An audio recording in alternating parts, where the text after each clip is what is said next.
All right, last week we kicked off our brand new series, which is really we did a trilogy on Genesis, right? We did origin stories talking about hey Gabriel, about the source of creation and humanity, why things are the way they are, and then we went from origin stories to looking at into the unknown, which is talking about a life of faith and what does that look like.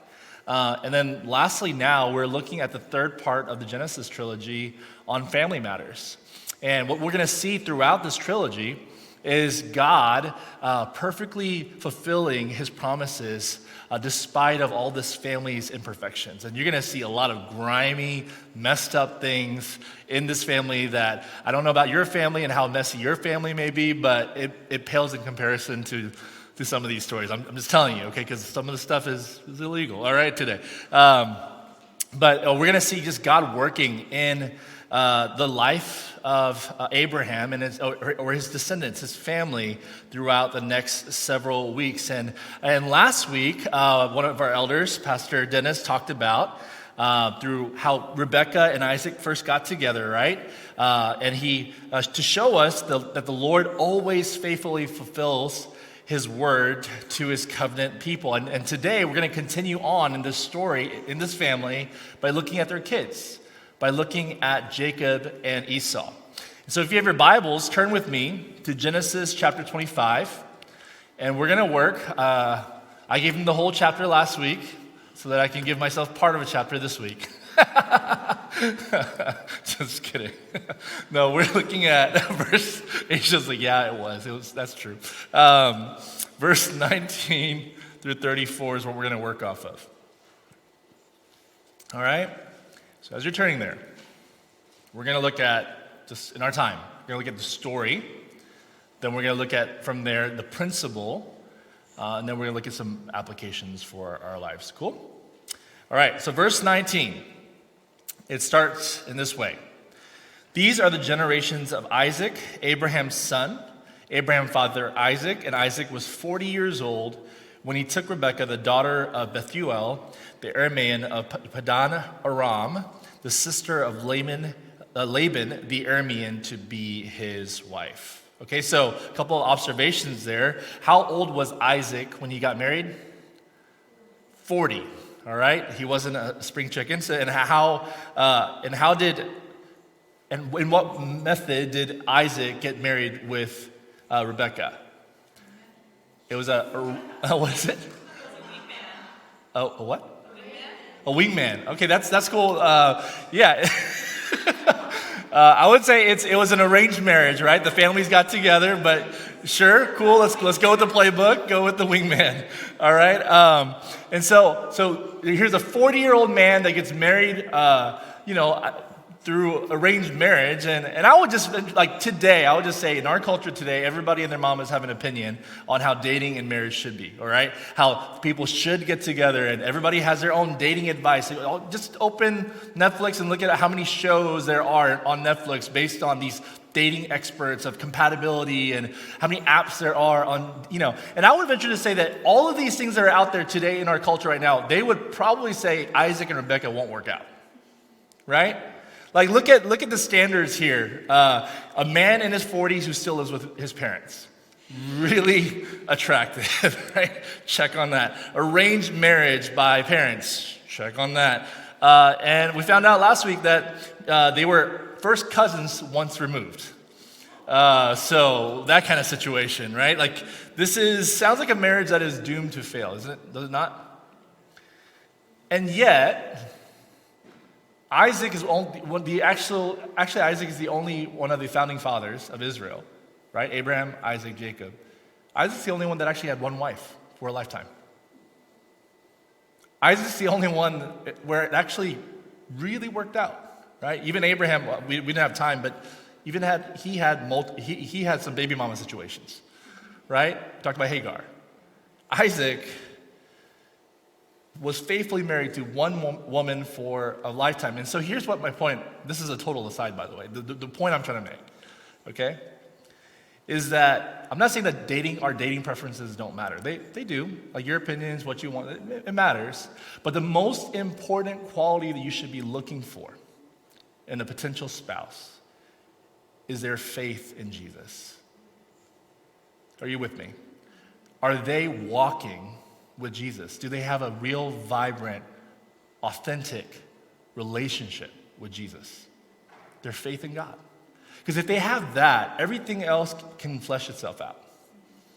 Right? But this is the foundation. This is what Isaac and Rebekah had. They didn't even meet each other, right?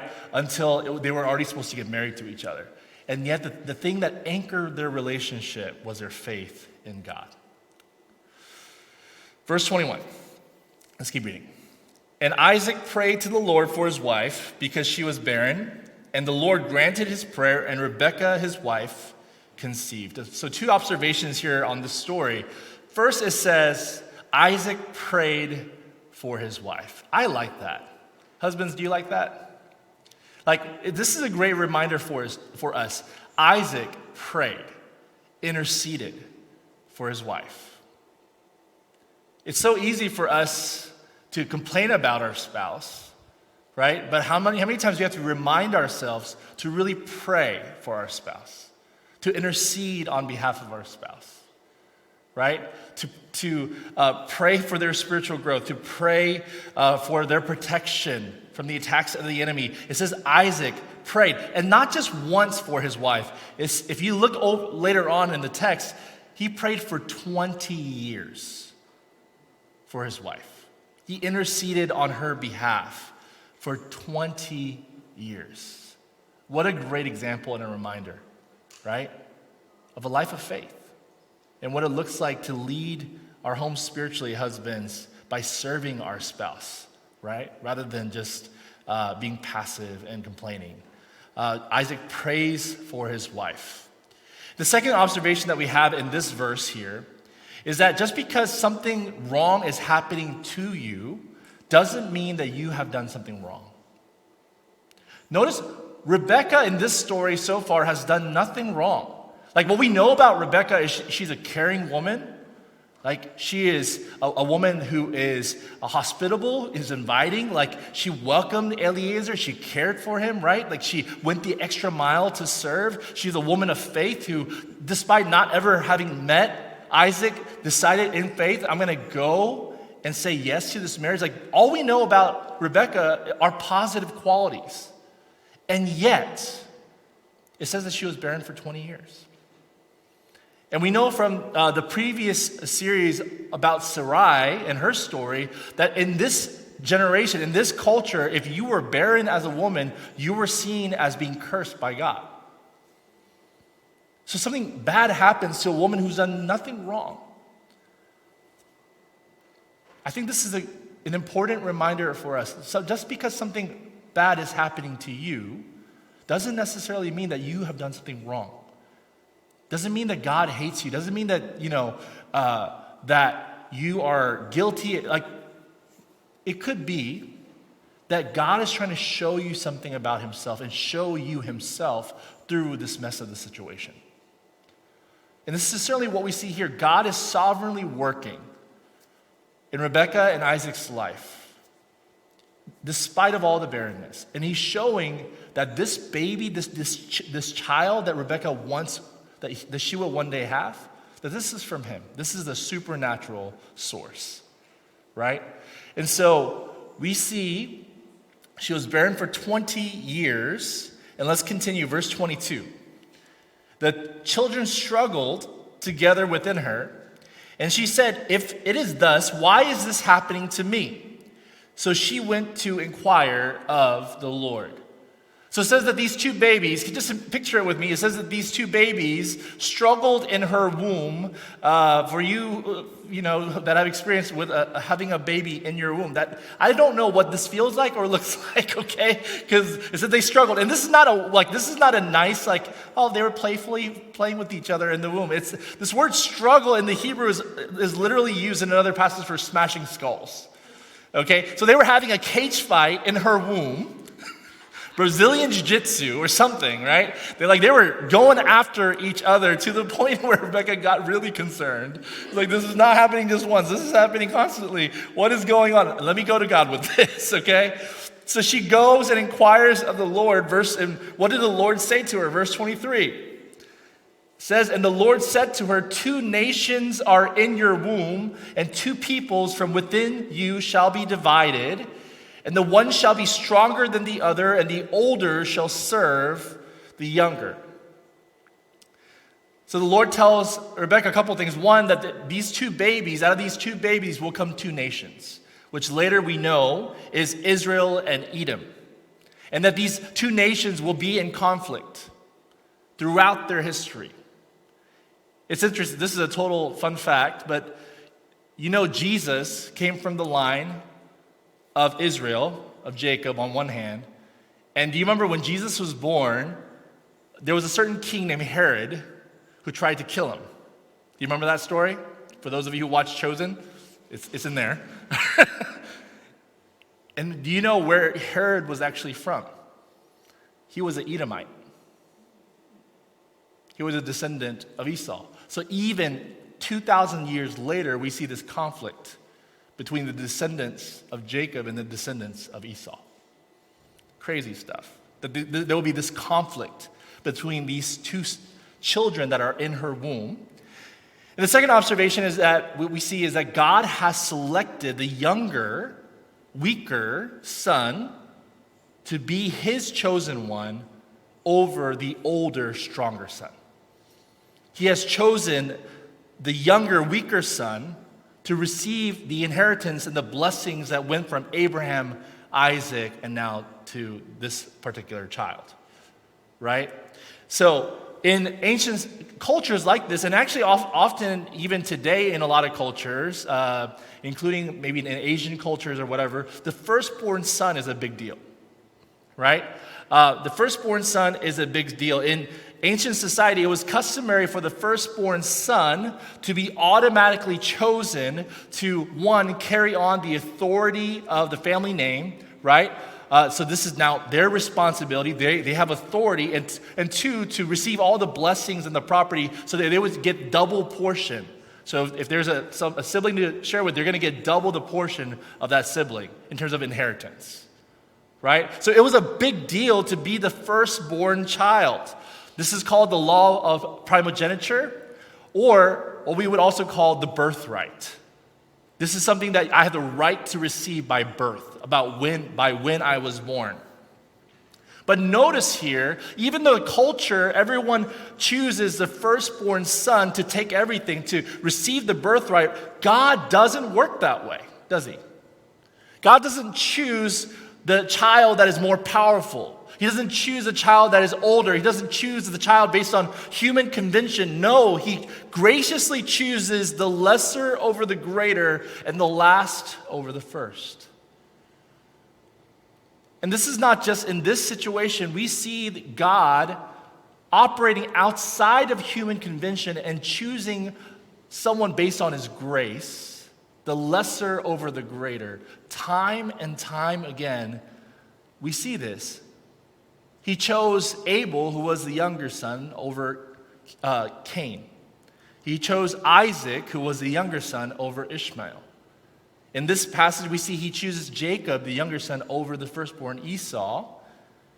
And later on, we see him choosing King David, who was Jesse's last son, over Jonathan, who was Saul's first son.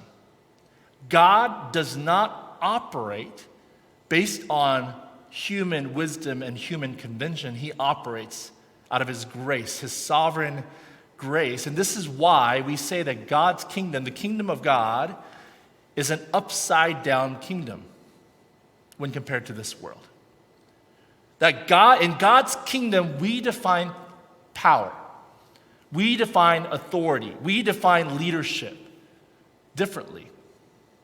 This is why Jesus says in Mark chapter 10, verses 43 to 44, whoever wants to become great among you must be your servant, and whoever wants to be first must be slave of all. Churches, it is incredibly important for us to realize that in God's kingdom, the first is last. That the least is grace, and we lead. Those who lead, including leaders here at Icon Church, we lead from the bottom, not from the top. We are first and foremost servants, and we see this characterized even here in this story. Then let's see what happens next, verse 24. When her days to give birth were completed, behold, there were twins in her wombs. The first came out red, all his body like a hairy cloak, so they called his name Esau. Afterward, his brother came out with his hand holding Esau's heel. In other words, they were fighting to the very bitter end, guys, okay? So his name was called Jacob. Isaac was 60 years old when she bore them. When the boys grew up, Esau was a skillful hunter, a man of the field, while Jacob was a quiet man, dwelling in tents. Isaac loved Esau because he ate of his game, but Rebekah loved Jacob. We see a problem here. So, first we see Esau. Esau is the firstborn son, right? The first child. And you know how people say, oh, you know, all babies are cute when they come out. All babies are adorable. Esau is the Bible's way of saying, no, that's not true. Right? Esau is exhibit A. Esau literally means hairy. From the moment that Esau was born, it was like a red Chewbacca that came out of the womb. All right? Or something like this, if we want to pull up the picture. Right? Something like this. A red, hairy thing came out. Right? This is cute. This is a cute baby. I was trying to do almost some justice here, okay? But the text describes him as a red, hairy baby that comes out. Okay, that's like the closest thing I can find to that, all right? He was a hairy man, and from the moment he was born, there was something, he's tough, right? He's a wild man, it says. He's a skillful hunter, a man's man, right? Jacob is described completely different from Esau. Jacob, his name means heel catcher, or one who schemes, one who supplants. He's a scheming guy, right? Because he came out holding, he's called a heel catcher because he came out holding Esau's heel, right? And unlike Esau, who's described as a man's man, Jacob is kind of described like a mama's boy, right? He's described as a civilized, quiet man that likes to stay at home and cook rather than go out to hunt. Again, these are all stereotypes we're operating out of, okay? But they are completely contrasted with one another, Jacob and Esau. And because of that, what we see in this story is that Isaac preferred the man's man. He preferred Esau. And Rebekah preferred Jacob. That there was a favoritism that was happening in the family. Let me ask you guys, how many of you guys were, you don't have to raise your hand, but how many of you guys know you were your parents' favorite? Okay, so one hand. It's not one hand. How many of you guys know that you weren't their parents' favorite? More hands, right? Some of you guys are like, I'm just going to plead the fifth, right? But for those of you who have seen favoritism in the family, you have seen the consequences of favoritism in the family, that it doesn't end well. Researchers say that parents tend to favor, for those of you who are curious, parents tend to favor the child that they can best relate with, or the child that they feel like better aligns with their sense of who they should be, right? It's like, I want to be an athlete, I want to be this, I want to be like, that child has my personality, that child has my interests, that whichever child has better relatability, the youngest child or the oldest child also tends to be favored. And also, boys tend to be favored over girls. All right? So this is the tendency in terms of favoritism in the home. And researchers and the Bible will say it never ends well to have favoritism in the home. There are no positive outcomes from favoritism, and there's a host of negative outcomes, including depression, low self-esteem, resentment, estrangement from parents and siblings, loneliness and isolation, and inability to depend on or trust others for emotional support. Favoritism destroys the family. And I think there's a word here for us, for parents in this room. We cannot play favorites in the home with our kids. What Isaac and Rebekah should have done is lead their two boys that are fighting to reconcile, to lead them to unity. But what they did instead was they just followed their kids' example and chose favorites. And it not only did it impact their kids, but it also probably impacted their marriage. And this became a sick cycle of division and bitterness for years, and not only for their family, but for the generations to come. Let's read from verse 29 through 34. So this is years later in the story. It says, once when Jacob was cooking stew, Esau came in from the field, he was coming back from hunting, and he was exhausted. And Esau said to Jacob, let me eat some of that red stew, for I am exhausted. Or in the Hebrew, it just says, let me eat that red stuff. It's just whatever that red thing, I want that. That's literally what he says, red stuff, okay? And therefore, his name was called Edom, which means red. This is speaking to Esau's personality, that he was rash. That he didn't care. If I want it and I want it now. I want that red stuff, right? Verse 31. Jacob said, sell me your birthright now. In other words, you want my hot pocket? Sell me your house. Give me your house. Like it doesn't make any sense. It's irrational, but he demands it, right? Give me your birthright. You want my stew? Give me your birthright. Verse 32. Esau said, I am about to die.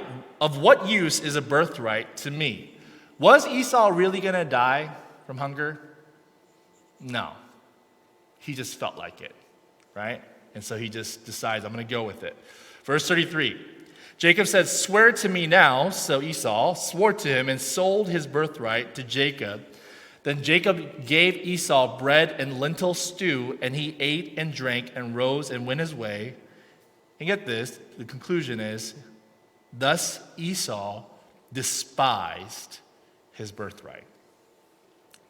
Esau despised his birthright. Now, if we're being honest here in this story, both characters are reflected pretty poorly. Like, I don't think any one of these characters here was godly in this situation, right? We see that Jacob here looks like a sneak, looks like a schemer. He lives up to his name. He craftily hunts the hunter, right, by baiting him with some food, some stew. Perhaps this was intentional that he was doing this. And by doing so, he successfully takes away Esau's birthright, the authority and the blessings of being the firstborn son. He takes that away from him at the cost. He doesn't mind at the cost of that relationship because, he doesn't mind going, as long as the outcome is good, the means, I can do it whatever way, right? He doesn't mind hurting the relationship if he gets what he wants. Esau comes out looking like a fool, right? Esau rashly trades Jacob his long-term birthright to satisfy his short-term hunger. I want that red stuff. I want that stew. I'm hungry, right? And by doing so, the author said that Esau despised or devalued or treated as worthless his birthright. Right? He took something incredibly valuable and devalued it, treated it with contempt. You see, both Jacob and Esau reflect two wrong ways of viewing God's blessing to us. Way number one, Esau despised or devalued God's blessing instead of appreciating and honoring its value. He devalued what God was giving. And Jacob manipulated his way to get God's blessing, even at the cost of his relationship with his brother. Two different ways, wrong ways, of viewing God's blessing. So this brings us then to our main principle for today. What is the right way to see God's blessing? And the principle is this: to honor the gift and trust the giver. This is what I want you to write down. To honor the gift and trust the giver. This is what they should have done. Esau should have honored the gift of the firstborn son. And Jacob should have trusted the giver. Right? If we're being honest, we too can view God's blessings wrongly. We too can cheapen it. I don't know about you, but for me, when When I love to buy gifts for my kids. Buying gifts is one of my love languages, okay? And so I remember very early on, Gabriel, who's our firstborn, I used to buy him a lot of Legos, nice, expensive Lego sets that I would have wanted as a kid, right?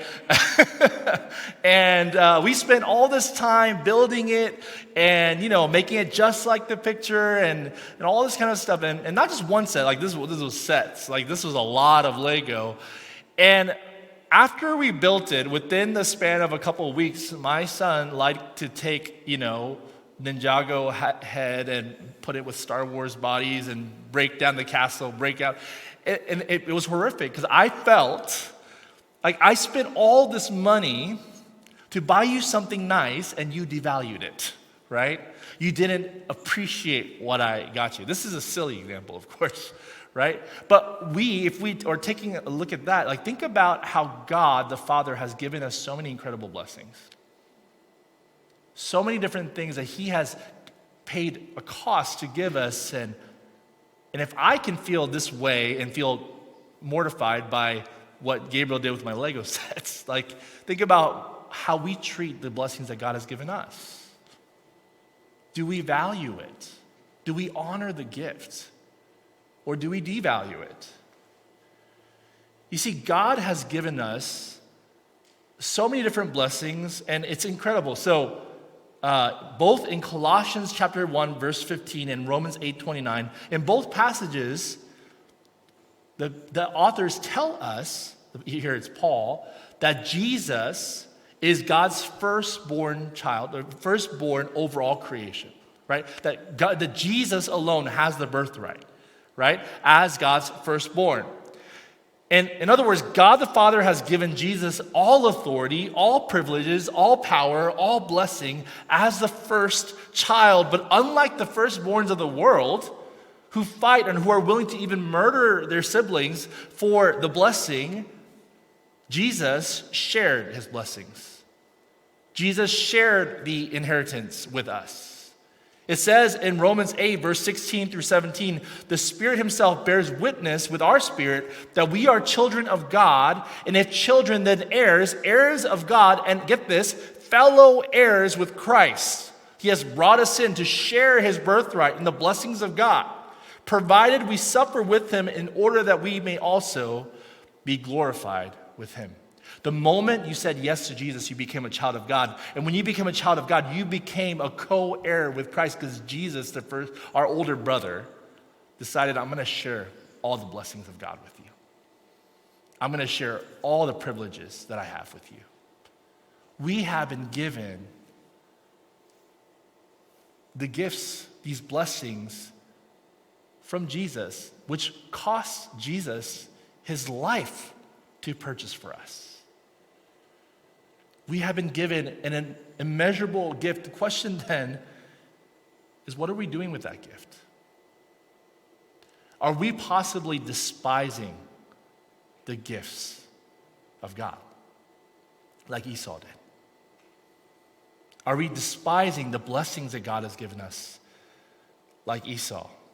We too can dishonor the birthright Jesus has shared with us by treating his blessings as worthless. Every time we trade God's blessings, eternal blessings, for temporary pleasures, right? For momentary satisfaction.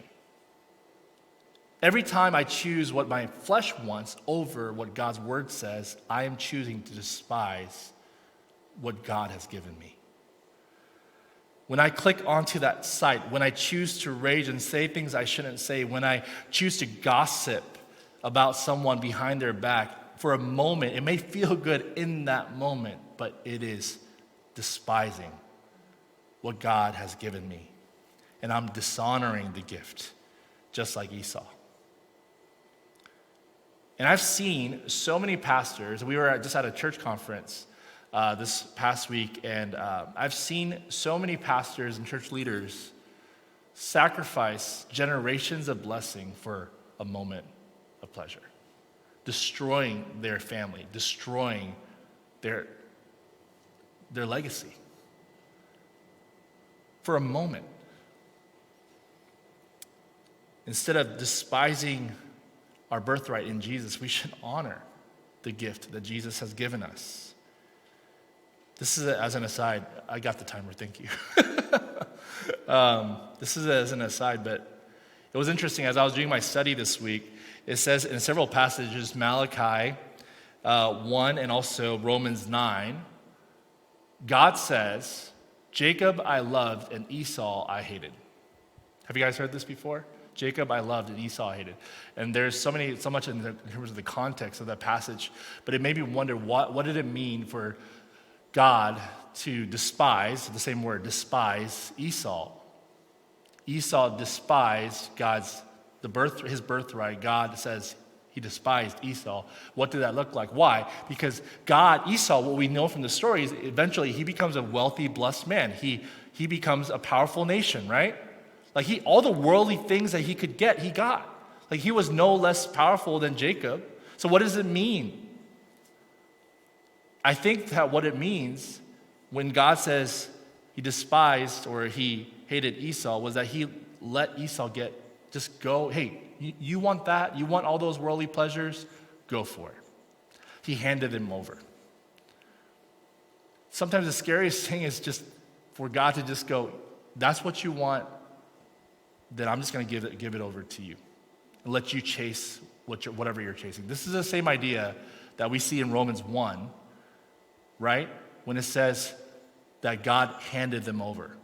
He handed these people who were worshiping creation instead of the Creator, that he handed them over to their desires. Handed them over, right, to their flesh and gave them a depraved mind. There is a cost to choosing temporary pleasures, right, over our eternal blessings in God, of despising what Jesus has shared with us. There's a cost in the relationship. The question for you then is, how are you, and all of us I think are probably in this process, how are we, or is there a way that we're despising what God has shared with us? The blessings of God. By choosing momentary, temporary pleasures over God's eternal blessings, what he has given us. Second way we can despise, or second wrong way that we can relate to God's blessings is to scheme our way to blessing. To try to use our human methodology to produce God's outcome, to help God help us, kind of thing, right? We try to employ human means to produce godly outcomes. So let me make it plain. Some illustrations. We date somebody we know we shouldn't because we're trying to help God save them by being missionaries. At school, you say, okay, as long as I'm in seminary, I need to pass this class, and so maybe I can cheat, be less than honest. Unfortunately, this happened quite a bit when I was in seminary. We would think would be honest. No, as long as we pass the class and go into ministry, how I go about doing it doesn't matter, right? In families, parents, sometimes we push achievement and religiosity on our kids in order to help them be good Christians, but we go about it the wrong way and end up traumatizing them. At our workplace, we might have a boss who probably deserves to be fired. There's issues with that boss. Everybody agrees that there's issues with that boss, but we choose to go about joining in on trying to get them fired instead of praying for them and submitting to their leadership. And this happened at a church where I was working at, where there was an associate pastor who tried to get a senior pastor fired. And it was not godly. It was not producing the fruit, right, of godliness in that. There are ways that we employ ungodly means for the sake of producing a godly outcome. And God says, no. This is what Jacob does here. But what we see in Jacob's life is that even though Jacob, the how he went about things was wrong, he valued, at least, the birthright. And so God, out of his love for Jacob, over these next several weeks, we're going to see how God starts to transform Jacob and teach Jacob, help Jacob grow. And so as I close, what does it mean for us to to treat God's blessings in the way that we should is to honor the gift and to trust the giver instead of despising the gift and scheming, using human means to try to somehow achieve the blessings of God. So what does that look like for you? Is there a part of you, even in this, that God's speaking to you today, the Holy Spirit is convicting you of something in your heart, in your life right now? Go, hey, you need to surrender that, right? Whatever that looks like, I want to give us time right now to just reflect and respond. Just talk to the Lord. Ask the Spirit to speak to you today, and then in a few, we'll come back and celebrate communion together.